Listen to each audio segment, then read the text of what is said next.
Hello, I am Wanderer001 and this is my review of the Tidal Tek car phone mount. This actually is more than just a mount as you're seeing here. The particular mount package that I got came with several different options. One being your standard car phone mount that mounts to a windshield or other surface. And what I mean by other surface is in the box is included this double back tape, so you peel off this white and stick it onto your dashboard, and then you can have this be utilized by the suction cup on that particular arm there. I'm not a fan of sticky tacking anything to my dashboard, so this was a no-go for me, but it's included in case in your particular area of the world, country, state, whatever, you can't adhere things to your windshield. So this is included. Not what I would consider a good idea to put on your dash, but it's there if you wanted it. Now, included in this package for a limited time, at least according to the website, is this guy here. It is a car charger. So, USB, you plug it into your cigarette lighter and it will charge your phone. If you're looking for a comparison in size, here is the Anker Power Drive 2, which actually has two USB connectors. Now, I'm going to say this right now, this feels very light and very cheap, and in my tests prove that it was very cheap and very inefficient for what it should be doing and what it is. What I'm going to do now is I'm going to show you some of the aspects of why I feel this is kind of cheap. 21 minutes of charging. It does get rather warm. If you try and unplug it,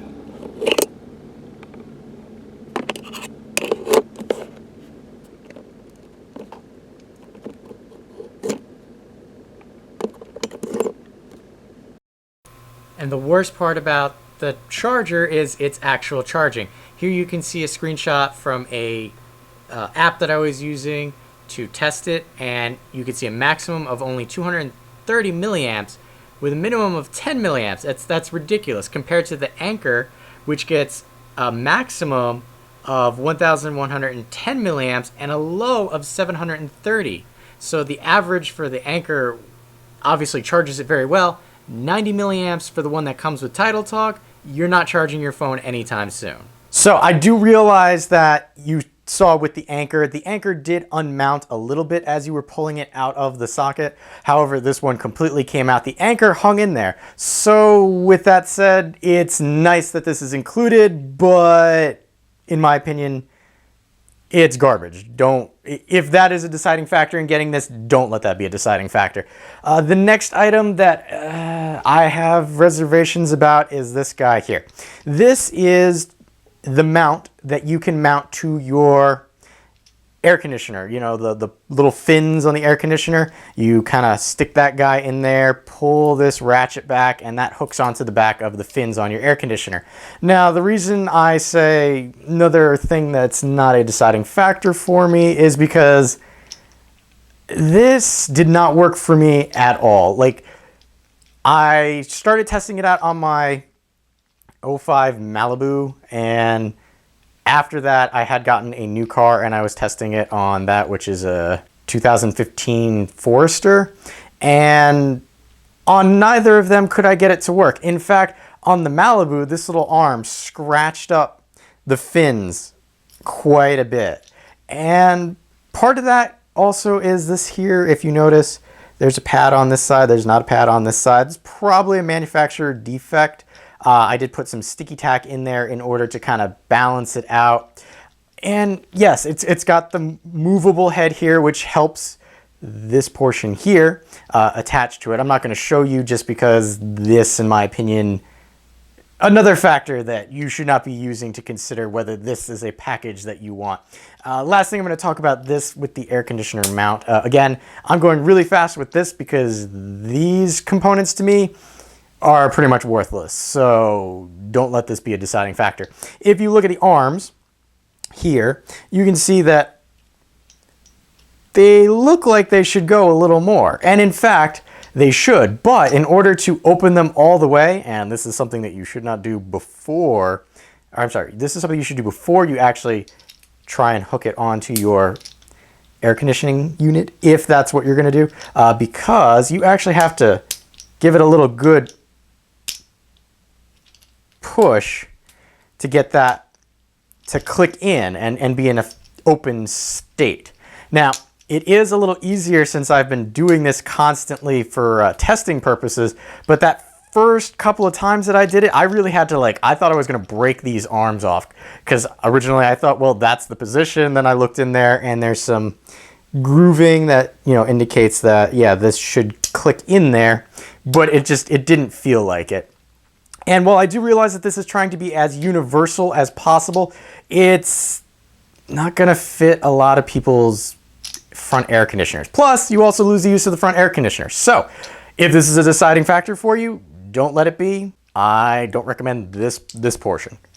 With that said, we actually move on to the main area, and that is the window arm mount. Now, this is a very large, very sticky suction cup. You can see here it's got a little extra material on the suction cup, and that's because even though after you suction cup it down, when you open it back up, that still has a very good seal on it. So you kind of use this to peel it off the windshield. Now, I really like that because this isn't going anywhere. And that is an important thing to consider when looking at a arm to, have a $400, $500 cell phone attached to it.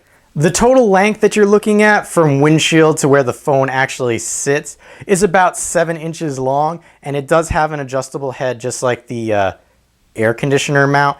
This portion here is flexible. Now, it's not easily flexed, so you don't have to worry about it flexing around on you while you're driving.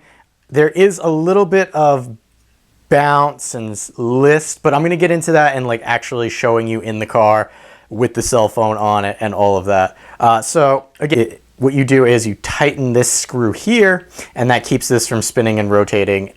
Now, this thing that you've been staring at in the background is actually the cradle for your cell phone. You'll notice it is nicely padded in the back, and the two arms here are padded as well. Now, it is hollowed out. Now, you might think you can get into your options, if depending on your cell phone, you can press your volume up and down. Not quite so. It's not as easy as that. There is a button right here which expands the arms out, so we're going to tap that now, and you do hold it down. It is a kind of mechanical operation, but not crazy. So what you're looking at here is actually 4.5 inches in length of space, so that's going to fit most of your cell phones in a portrait mode. You are not going to fit any modern day cell phones in a landscape. However, because it has the adjustable head there, you can turn this to the side and have your phone in a landscape option. Now, again, I will show you this in an actual car environment. The last thing I'm going to show you about the head here, it's got little fins, and the fins are padded so that you can rest your cell phone in there. Now, you clamp down on your cell phone, it's going to keep it in place. The back, this is why I said this is the cradle, whether you're using the air conditioner mount or the car windshield mount. What you notice here there are these little ridges in the back which connect, and doing this around camera is not easy, so they connect to the back, and it's a little loose right now. What you have to do is click them into place. I'm not sure if you heard that, mainly because I have the wireless mic on right now, but this is how this would look attached to your windshield. So you got adjustability here, and it's a little more noticeable, the swivel. I did tighten it down a little bit, but yeah, so that's what it looks like attached to your car. What we're going to do now is go out and actually show you what this looks like in a car. Again, I'm not going to show you what it looks like with the other components, mainly because I feel the other components are kind of garbage, and this is what you should be thinking about if you're going to purchase this item. All right, here's an example of everything closed up, actually deployed in a car. So you can see I did bend it quite much in an L shape or elbow shape, just so I could get it to where I wanted it to be. You don't necessarily have to do that, but for the particular angle that I wanted it at and the slope of my windshield, that is kind of the angle at which I had to bend it. So what we're going to do now is just flip things open, let you see what that looks like in a car. Now again, you can see I have it so that the edge just barely touches the column here in the front. You don't necessarily have to do that, and unless you're going to be using your phone in landscape mode, you don't have to worry about this. So again, we'll come around the side and swing back to the front. So right now what we're looking at is a Moto X 2nd gen in the cradle here. I have tested it with a HTC One M8 as well as my old Samsung Galaxy S3. All of them fit perfectly well.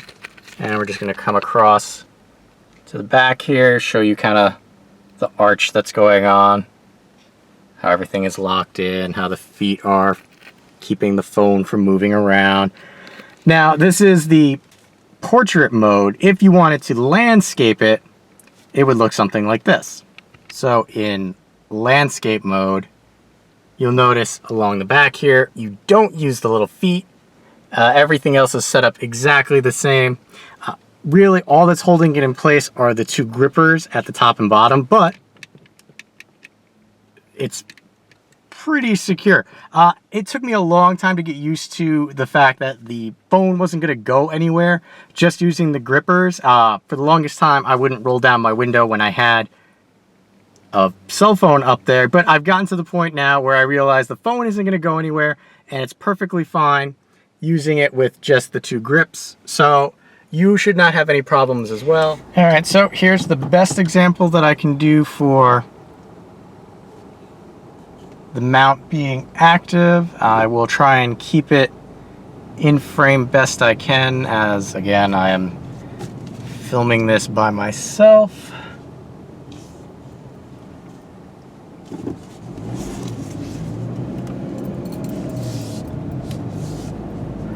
So the main things that you're going to pay attention to in this is the actual bounce of the cell phone in the cradle. Just again, using the sunshine that's on it as a means of determining just how bouncy it actually is. You will also notice the list to the right on the device itself once I make any hard left turns, which should be coming up after this light.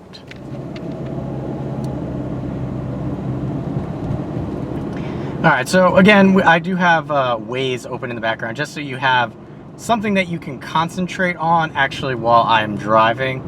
And again, like I said, the bounce is noticeable, but it's more noticeable to you because of the sunlight. The particular angle that I have it is for when I'm driving, so that it's less noticeable to me, but because of where I have the camera, you notice it more. Alright, so you can see a little bit of the list right there. And we're going to come to a complete stop.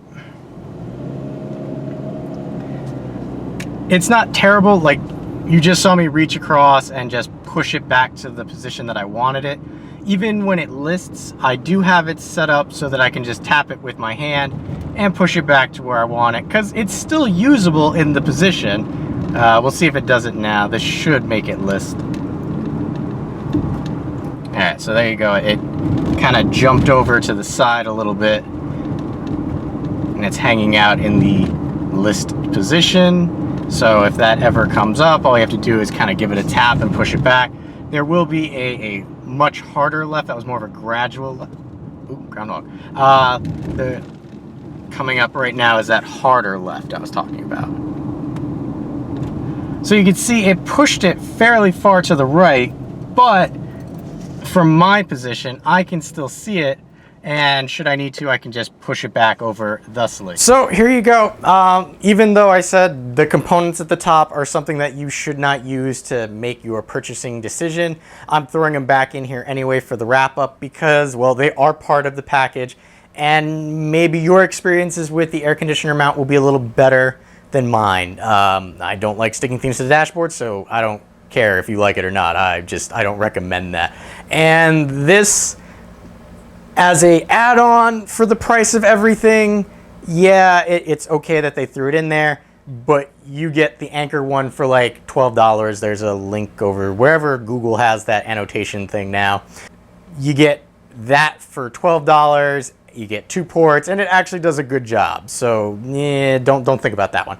Windshield arm itself and mount, I like, even with that little caveat. So the entire package, you're looking anywhere between $18 to $20, depending on what sales Amazon has going and what sales Tidal Tek has going. Really, this portion is fairly similar no matter what kind of windshield car mount you're getting. So that's kind of the reason I went with this, is had the extra components, so I figured I would try it. The windshield mount, I like, it works. The rest of it, not so much. So it's really up to you. Does the price point for you make it worth it? And only you can answer that for yourself. Me personally, I'm happy that I got it. I kind of needed to get something for the car. I started realizing that the more business trips that I had to go on, I needed more car things, which is why I ended up with this. And I'm happy with it. It makes it easier to get at my cell phone instead of having it in my lap and disobeying, several local and state and federal laws, whatever. So I have been Wanderer001. If you have any questions or comments, please leave them in the area below. And as always, thanks for watching.